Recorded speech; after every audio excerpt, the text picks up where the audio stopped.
Have you ever journaled? It's a coping strategy. It can be a coping strategy. It's a strategy that can help us with a lot of things. But I have been finding that even I have been taking that strategy for granted. And I've been getting some reminders lately about how it's really such an amazing tool.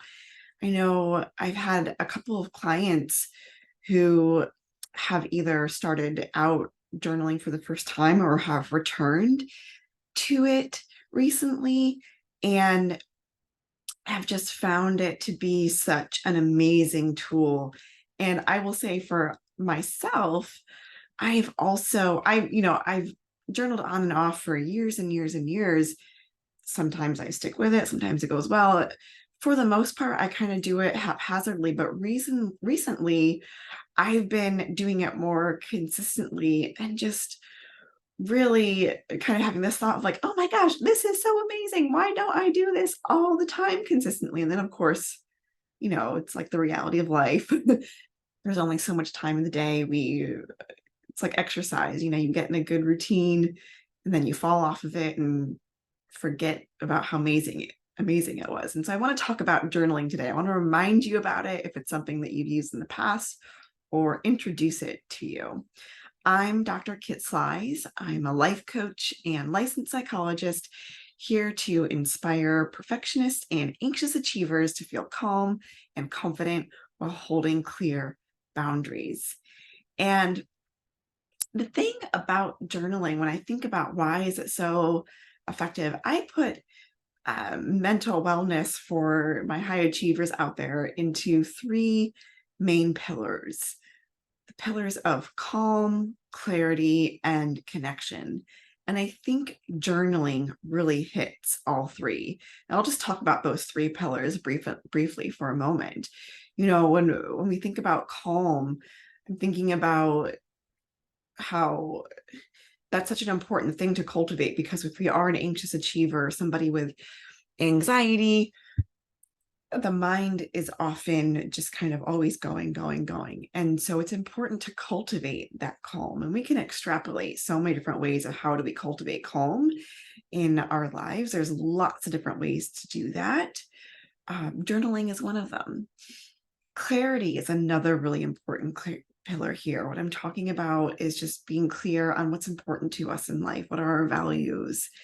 When we have that clarity around values and goals, that sort of leads to the next pillar, which is connection or meaning, right? When we know what our values are, we can make a conscious decision about doing things that are important to us. If we don't know what our values are, that's often when people end up feeling stuck or lost or overwhelmed, because they're just being bombarded with all this information. They don't have the filter of, how do I decide what's important to me or not? And if you are an anxious achiever, a higher achiever, you are going to not filter very much and just go after all of these things and end up feeling overwhelmed and burned out, right? And then that pillar of connection, that's connection. That can mean so many things: connection to people, connection to what's meaningful to us in life, connection to a higher power.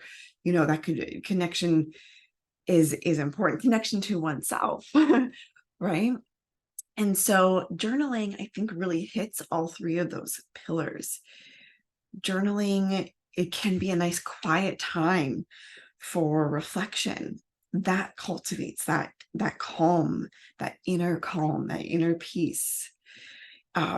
The act of journaling, sometimes it helps you kind of dump your thoughts out and get them out of your head in a way where now they're not here floating around and kind of spiraling in a way. And so sometimes when you journal, you just feel calmer afterwards, because you don't have to be running through the same repeating thought over and over again to work it through, because you were able to work it through in the act of journaling. It helps as to take that step further, or it leads to that clarity also, because it gives you clarity about your thoughts and feelings. When we're just having these thoughts, they're very abstract when they're up in our inner mind, or dialogue, monologue, whatever it is to you that's going on in your mind throughout the day. When we work them out in a journal, those thoughts become more concrete and allows us to really understand ourselves better, understand what is important to us and why it's important and why the heck it's a thought that you feel like you're obsessing about in the first place. And that can be enough to put the thought to rest sometimes, or give you some clear action items on what to do. And by understanding yourself better through this process, you can also understand what is important and meaningful to you, what you want to choose to be connected to in your life. Journaling can also, by that token, become a way of even some self-accountability. You kind of have this aha moment from the process of journaling of like, hey, this thing is really important to me and I haven't been paying attention to it. And by writing down like, okay, I'm going to prioritize this thing, and you go back to your journal the next day and you see that you made that promise to yourself, whether you followed through with it or not, it can serve as that nice gentle reminder of like, oh yeah, that thing's important to me, and can help create that change for you, that accountability. And so if journaling is sounding like it's something that's important to you, maybe you have a journaling routine that feels good, but how can you journal? The question is, how can you journal in a way that's going to help you, right? Because there are helpful ways to journal. There can be times when journaling is not helpful. So one example would be if you're going to use it as an excuse to be hard on yourself for not having journaled. That I'm not giving you permission to do that. If you want to make a promise to yourself to start journaling, then by all means, but you don't get to be hard on yourself if you didn't do it the way that you planned. So that's one caveat there. Journaling, there is some evidence that if we have folks only focus on like negative emotions when they're journaling, that can be difficult. But if you're exploring I don't like the term negative emotion. All emotions are meaningful and important. None of them are negative in the sense that they're bad, but you know what I mean by negative emotions, right? The emotions that we don't necessarily like to feel.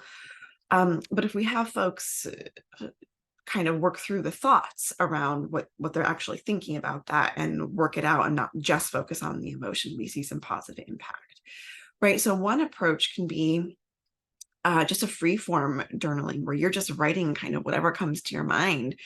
And you might just think about what events happened during the day, name the emotions that come up around them, and then what kind of thoughts and associations are you making from that, and just allowing yourself, giving yourself that free form to see where that takes you. You don't have to necessarily go any place with that. You could also give yourself some prompts to do, what was hard today and what went well. Just kind of hitting both sides of the coin there for you.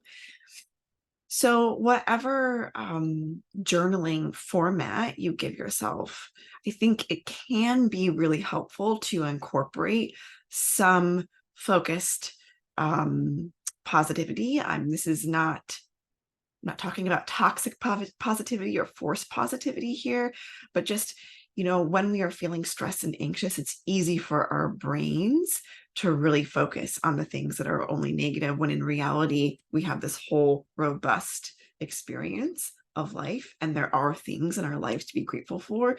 And sometimes if we cultivate that gratitude or that positive focus, it just creates a little bit more balance. This is not to negate any negative feelings that you're having at the moment. It's just to create a little bit more balance in your thinking.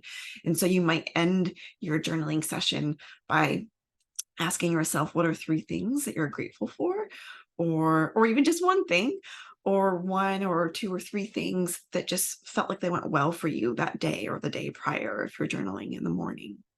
Okay, so that's a little bit about just a reminder about the importance of journaling and just how it can be such an enriching process, helping you make meaning, helping you work through feelings that maybe are, if those feelings that if they're going unresolved, or just creating that sort of cycle of worry and just that psychic weight. Journaling is a great way to just work through that and feel lighter afterwards, to remind yourself, what's important to you, to give you a way to be accountable and an intentional way to focus on some gratitude and creating more balance in your mental world. So, if you have not journaled before, maybe you'll experiment with it. Or if you have journaled, maybe this is a good reminder for you to get back to it. I can say that there might be times in our lives too when journaling does not help, and that's okay too. So don't feel like you have to do it if it's not working for you. There's something wrong with you. You're not broken. Journaling might work better for some people than others, and there just might be times in our lives when we're more open to it and in a place where it's going to produce those positive effects for you. So experiment with it if you want, and if you feel like commenting below on, thumbs up, thumbs down about your experience of journaling. Don't go into all the details of your inner world. This is a public space, but if you just want to give a quick little, hey, I tried it and thanks for the reminder, I'd love to hear that from you. And I hope you found this helpful today. And until next time, happy cultivating that calm, that clarity, and that connection. Bye for now.